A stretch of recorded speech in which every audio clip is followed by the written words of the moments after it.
Hello again.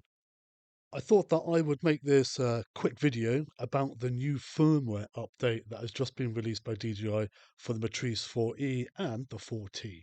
One of the new features they've released is augmented reality, which is really cool. So on here, you'll click on the three dots on the left-hand side of your remote control, and then you'll see there's a new icon that's appeared that's called augmented reality.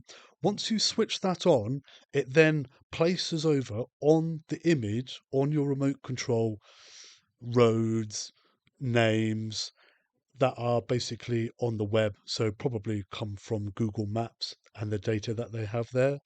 And this is really interesting, particularly when you're thinking about doing searches of areas and you want to know, is there a road or a path that I can't see? So in this situation, you can't see that there's a path um, in between those trees unless you look at the overview map. Also, you'll see that street names come up.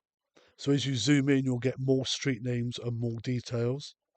And on some of the bigger buildings, what I've noticed is that it has an outline of the buildings as an augmented reality that's placed on top of what you are seeing. So that's all pretty cool, really. Another feature they have is called observed area recording. So again, you'll click on the three dots on the left-hand side and click observed area. Now, unlike before where it just appeared on the map, you now have the option where there's a record button. So when you press record, something very interesting happens. It actually starts to record the areas that the camera has viewed as the aircraft is flying. And this is particularly interesting, especially if you're doing a lost dog search or a lost cow search, like I was doing the other day. And this is so that as you're not repeating yourself too many times in the search or want to know where you have been searching, it comes up with a yellow shaded area. Thing with this recording is that the area that it records relates to the area that you are looking at on the camera. So when you're zoomed in, the area will be a bit smaller, but then as you zoom out, that yellow shaded area will get larger. Another feature that they've introduced on the remote control is an updated AI algorithms interface.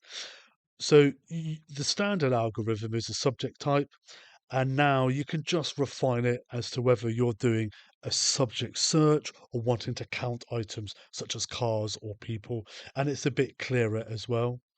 What you also have is when you expand in the top right corner the camera settings, it moves that AI box just down a little bit so you can see everything that you need to.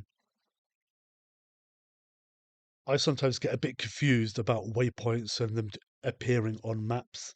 So this is just a clarification. If you open up the three dots and click on the waypoint add button, then it adds the waypoint for where the aircraft is.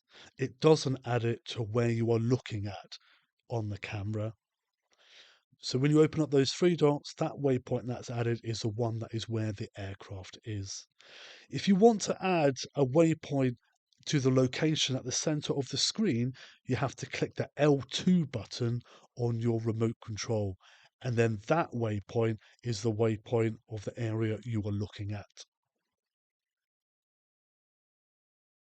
That's my short and sweet update. Have a nice day.